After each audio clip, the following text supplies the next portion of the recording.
जय श्री राधे कृष्ण। आप सभी का आपके अपने YouTube channel VK Mishra present में बहुत बहुत स्वागत है। आइए सुनते हैं जया एकादशी व्रत की कथा। माघ मास के शुक्ल पक्ष में पड़ने वाली एकादशी को इसे जया एकादशी के नाम से जाना जाता है। इस दिन भगवान विष्णु, माता लक्ष्मी और भगवान विष्णु के श्री कृष्ण स्वरूप का पूजन किया जाता है। भगवान मधुसूदन का पूजन किया जाता है। यह व्रत सभी प्रकार के पापों को नष्ट करने वाली है, सुख समृद्धि को प्रदान करने वाली है और अंत समय में भगवान विष्णु के धाम को प्रदान करने वाली है। यह व्रत खास करके इस व्रत को धारण करने वाले उन्हें अकाल मृत्यु का भय नहीं होता तथा भूत, प्रेत, पिशाच आदि योनि भय से मुक्त हो जाते हैं और कुयोनि में जाने का भय नहीं होता है। तो आइए सुनते हैं जया एकादशी व्रत की कथा। इसी प्रकार से ज्ञानवर्धक जानकारियाँ प्राप्त करते रहने के लिए, व्रत पूजा के बारे में जानने के लिए, कथा को सुनने के लिए चैनल पे अगर आप पहली बार आए हैं तो चैनल को लाल बटन दबा करके सब्सक्राइब करें, साथ में बेल आइकन घंटी को दबाएं ताकि आने वाली वीडियो का नोटिफिकेशन आपको समय से मिलता रहे।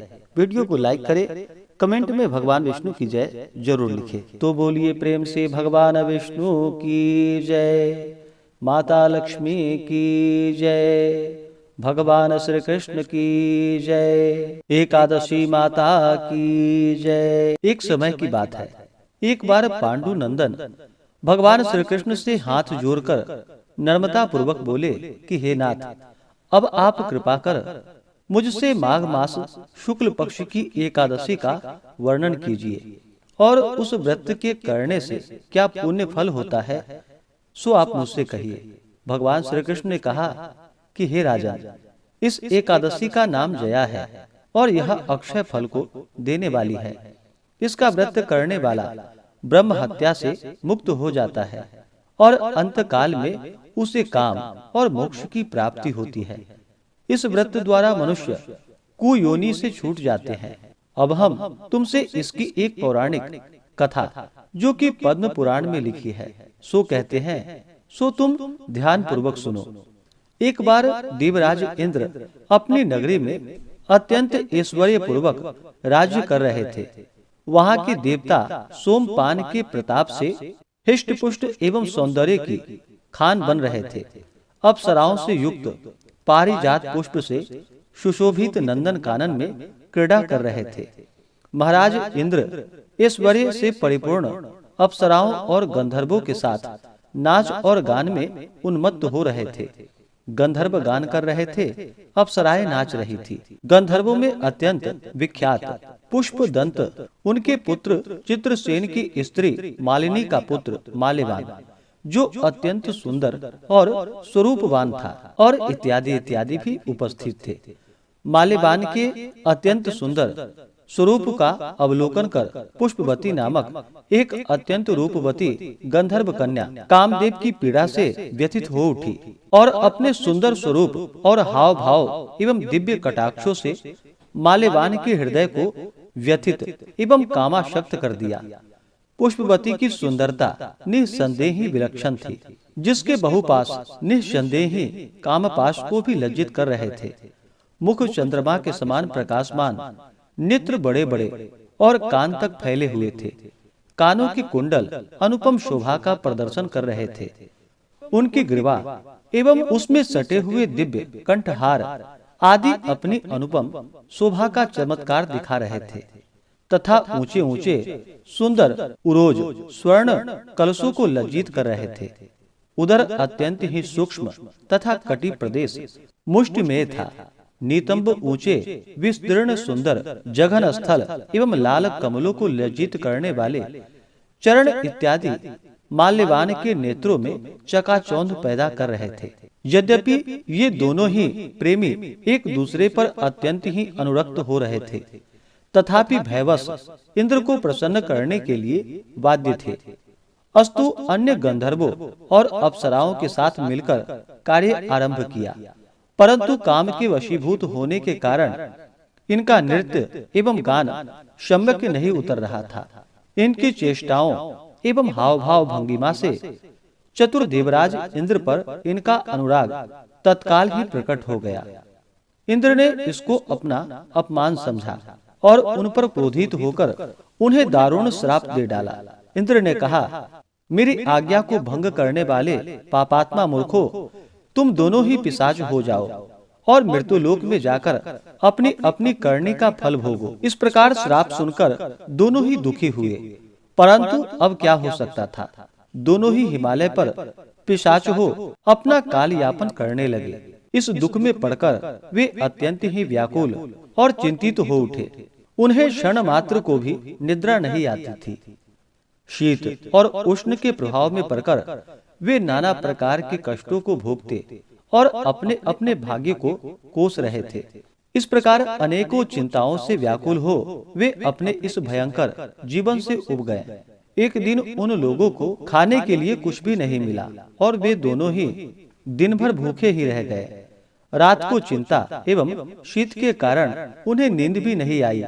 दैव योग से वह जया एकादशी का दिन था। अस्तु द्वादशी के दिन सूर्योदय होते ही इनका पिशाच तत्व नष्ट हो गया और इनका वही प्राचीन दिव्य रूप उन्हें प्राप्त हुआ। देवता और अप्सराएं उनकी स्तुति करने लगे। उन लोगों ने जाकर देवराज इंद्र को प्रणाम किया। देवराज उनका दिव्य रूप देखकर आश्चर्यचकित हो गए और उनसे पूछा कि कहो, तुम्हारा पिशाच तत्व किस प्रकार नष्ट हुआ है। माल्यवान ने हाथ जोड़कर निवेदन किया कि हे प्रभु, यह जया नामक एकादशी के अनजाने व्रत करने का पुण्य फल है। उनकी ऐसी वाणी को सुनकर देवराज इंद्र ने कहा, भगवान विष्णु की भक्ति एवं जया के अनुग्रह से तुम्हारा पिशाच तत्व नष्ट हो गया और अब तुम देवताओं से भी वंदना के योग्य हो गए हो। अस्तु, अब तुम दोनों आनंद पूर्वक देवलोक में आनंद करो। हे राजन, देखो कैसा प्रभाव दिखाया इस जया एकादशी व्रत के पुण्य फल ने।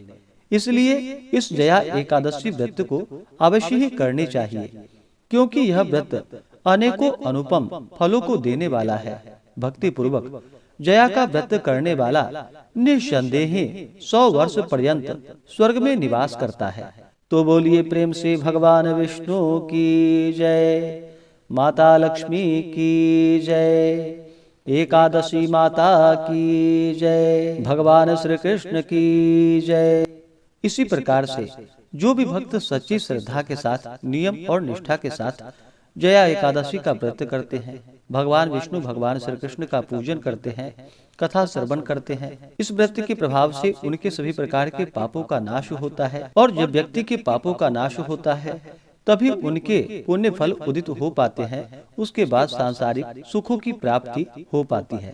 जो भी भक्त एकादशी का व्रत धारण करने वाले हैं, उन्हें व्रत के लिए जो कि दशमी के दिन से ही व्रत में नियमों का पालन करना चाहिए। दशमी तिथि के दिन सूर्यास्त होने से पहले ही भोजन ग्रहण करनी चाहिए। उस दिन जो कि शुद्ध और सात्विक आहार ही ग्रहण करनी चाहिए। रात्रि ब्रह्मचर्य का पालन करते हुए भगवान विष्णु भगवान श्री कृष्ण और एकादशी व्रत का स्मरण करते हुए सोना चाहिए। एकादशी की सुबह ब्रह्म मुहूर्त में उठ करके नित्य क्रियाओं से निवृत्त होकर के गंगा नदी में या घर के नहाने के पानी में थोड़ा सा गंगा जल मिला करके स्नान करना चाहिए। शुद्ध वस्त्र धारण करना चाहिए और दिन रात्रि उपवास रह करके भगवान विष्णु भगवान श्री कृष्ण का पूजन करना चाहिए। जो उपवास नहीं रह पाते हैं, जिनका स्वास्थ्य सही ना हो, तो एक समय फलाहार ग्रहण करे और फिर एकादशी की रात्रि जागरण करते हुए समय को व्यतीत करना चाहिए।